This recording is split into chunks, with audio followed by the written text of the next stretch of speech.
Uttar Pradesh police की सिपाही भर्ती परीक्षा का आज 5वां और आखिरी दिन है। परीक्षा को लेकर कड़े इंतजाम किए गए हैं। सुबह 10 से 12 और दोपहर को 3 से 5 दो पालियों में सिपाही भर्ती परीक्षा होगी।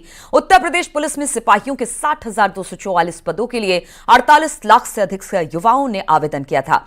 सख्ती के चलते 4 दिनों की परीक्षा में 30% कैंडिडेट परीक्षा छोड़ चुके हैं, लेकिन जो परीक्षा दे रहे हैं वो इस पूरी प्रक्रिया से खुश नजर आए।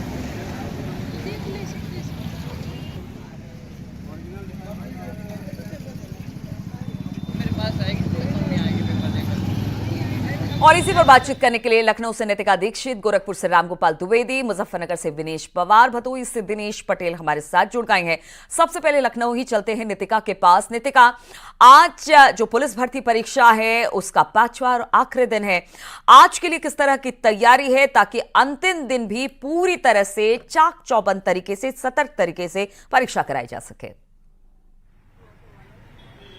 जी देखिए, आखिरी दिन है लेकिन तैयारी पूरी है। जिस तरह से यूपी पुलिस के इस एग्जाम के लिए अभूतपूर्व इंतजाम किए गए थे सुरक्षा के, उसको ध्यान में रखते हुए जो तैयारियां हैं वो आखिरी दिन भी उसी तरह से दिख रही हैं जैसी पहले दिन थी। जो ये एग्जाम है आज उसका आखिरी दिन है। 2 शिफ्ट में एग्जाम कंडक्ट होगा, 10 से 12 और 3 से 5 की शिफ्ट में।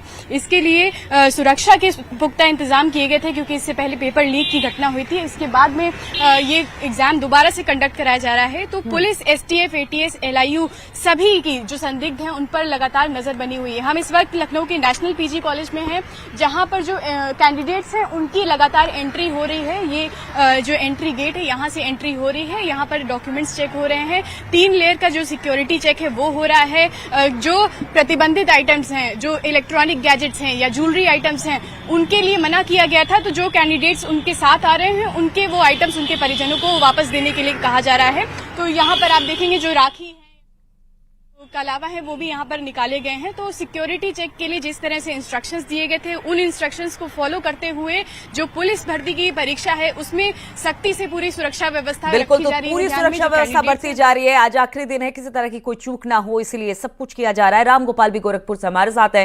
रामगोपाल, अब आखिरी दिन और कोई चूक नहीं होनी चाहिए, इसलिए अब भी सुरक्षा व्यवस्था पहले जैसी ही, चेकिंग पहले जैसे ही और मुस्तैदी भी पहले जैसी।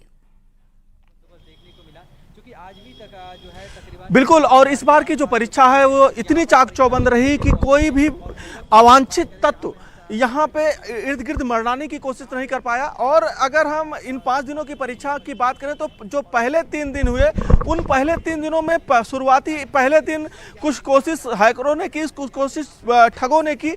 दूसरे दिन फिर कार्रवाई हुई। उस तीसरे दिन भी कुछ लोग कार्रवाई की जद में आए, जिसका नतीजा ये रहा कि जब दोबारा मतलब चौथे और 5वें दिन की जब परीक्षा शुरू हुई तो कल पूरे दिन कहीं भी, न सिर्फ गोरखपुर मंडल बल्कि प्रदेश में कहीं भी ऐसी कोई सूचना नहीं आई कि किसी ने कोशिश तक की। बिल्कुल, तो अब तक यही कहा जा सकता है रामगोपाल, अब तक जो परीक्षा हुई है बहुत साफ सुथरे तरीके से हुई है और आगे भी ये परीक्षा साफ सुथरे तरीके से ही होगी। विनेश भी हमारे साथ मुजफ्फरनगर से जुड़े हुए। विनेश, जरा वहां का हाल बताइए, आज आखिरी दिन किस तरह की व्यवस्था? बिल्कुल, आज आखिरी दिन है और मुजफ्फरनगर पुलिस ने जैसे पहले जितनी भी परीक्षाएं हुई है उसमें कड़ी से सख्ती से पालन कराया है। मैं परीक्षा केंद्र पर मौजूद हूं। सबसे पहले मैं वहां की तस्वीरें दिखाना चाहूंगा कि ये सिविल लाइन पुलिस की गाड़ी खड़ी है जो बार बार यहाँ के अपने थाना क्षेत्र के जो सेंटर है, परीक्षा केंद्र है, उन पर बार बार पहुंच रही है। और यही मुस्तैदी से जो पुलिसकर्मी है वो भी तैनात है और एक एक कर जो परीक्षार्थी है उनको सेंटर, जो परीक्षा सेंटर है उनको अंदर भेज रहे हैं। बाहर आप देख सकते हैं तस्वीरों में, बाहर एक बोर्ड लगाया गया है जिस पर स्पष्ट लिखा गया कि बिल्कुल, तो यहां पर भी सुरक्षा व्यवस्था चाक चौबंद है। भदोही से दिनेश भी हमारे साथ है। दिनेश, जरा वहां का भी जल्दी से हाल बता दीजिए कि किस तरह से सुरक्षा व्यवस्था आज आखिरी दिन परीक्षा के। देखिए नीलू, भदोही के जो परीक्षा केंद्र हैं वहां पर सुरक्षा के कड़े बंदोबस्त किए गए हैं। हम इस समय भदोही के केएनपीजी कॉलेज पर हैं और यहाँ पर पहली पाली की जो परीक्षा है उसके लिए बड़ी संख्या में जो अभ्यर्थी हैं वो इस केंद्र के अंदर प्रवेश कर चुके हैं। यहाँ 3 स्तरीय सुरक्षा की व्यवस्था की गई है। चेकिंग के बाद ही लोगों को अंदर जाने की अनुमति दी जा रही है। जो भी प्रतिबंधित सामग्री है उसको बाहर ही जो अभ्यर्थी हैं उनके परिजनों को दे दिया जा रहा है। आपको बता दें कि जनपद के 6 परीक्षा केंद्रों पर आज आखिरी दिन भी सुरक्षा के कड़े बंदोबस्त हैं और अभी तक सकुशल यहाँ परीक्षा संपन्न कराई जा रही है। किसी भी तरह की अप्रिय यहाँ कोई सूचना नहीं है। प्रशासन का कहना है कि आखिरी दिन भी बिल्कुल, तो कहा जा सकता है कि जिस तरह से परीक्षा अब तक पुलिस भर्ती हुई है वो बिल्कुल साफ सुथरी तरीके से हुई है और लोगों की उम्मीदें भी अब इस परीक्षा को लेकर बहुत ज्यादा हैं। चलिए, बहुत बहुत शुक्रिया आप सभी का हमारे साथ जुड़ने के लिए। खबर नोएडा से लेते हैं, जहां पर जेवर एयरपोर्ट को लेकर तेजी से काम चल रहा है। यह प्रोजेक्ट प्रधानमंत्री मोदी और सीएम योगी का ड्रीम प्रोजेक्ट है, जिसका नाम जोर शोर से हो रहा है। पहली फेज में 1334 हेक्टेयर में 12 मिलियन कैपेसिटी के साथ एयरपोर्ट शुरू होगा। वहीं अंतिम फेज यानी कि चौथे चरण तक 70 मिलियन कैपेसिटी का जेवर एयरपोर्ट हो जाएगा। जेवर एयरपोर्ट देश का क्षेत्रफल के लिहाज से सबसे बड़ा एयरपोर्ट होगा। पहले फेज को जल्द पूरा करने के लिए तैयारी जोर शोर से हो रही है। Terminal, air traffic control system और हवाई पट्टी का काम जारी है। वहीं नॉर्दर्न हवाई पट्टी का काम पूरा हो चुका है। हवाई पट्टी पर लाइटनिंग का काम भी चल रहा है। इस वक्त करीब 80% काम पूरा हो चुका है। टर्मिनल में बनारस के ब्रिज घाट की झलक देखने को मिलेगी। एयरपोर्ट को भारतीय संस्कृति से सकेजा जाएगा। एयरपोर्ट के मुख्य द्वार पर सांस्कृतिक विरासत की झलक देखने को मिलेगी। वहीं अकासा और इंडिगो के ज्यूरिख निर्माता कंपनी का MOU साइन हुआ है। जेवर एयरपोर्ट कार्गो टर्मिनल का बड़ा हब बनेगा।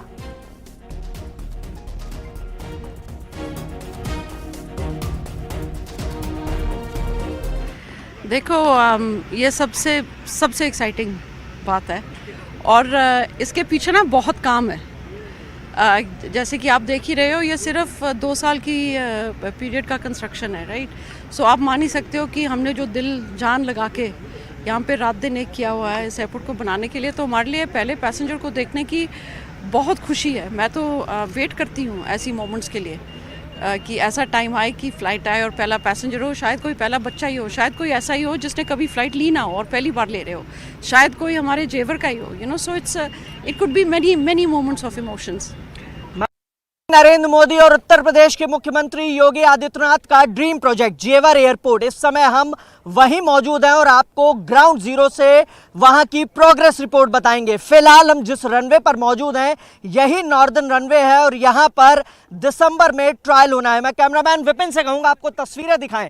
3900 मीटर यानी करीब 4 किलोमीटर लंबे ये रनवे है और 60 मीटर चौड़ा है और यहाँ पर दिसंबर 2024 में ट्रायल टेस्टिंग होगी और उसके बाद अप्रैल 2025 डेडलाइन फिक्स की गई है जहां पर डोमेस्टिक और इंटरनेशनल फ्लाइट्स उड़ सकेंगी।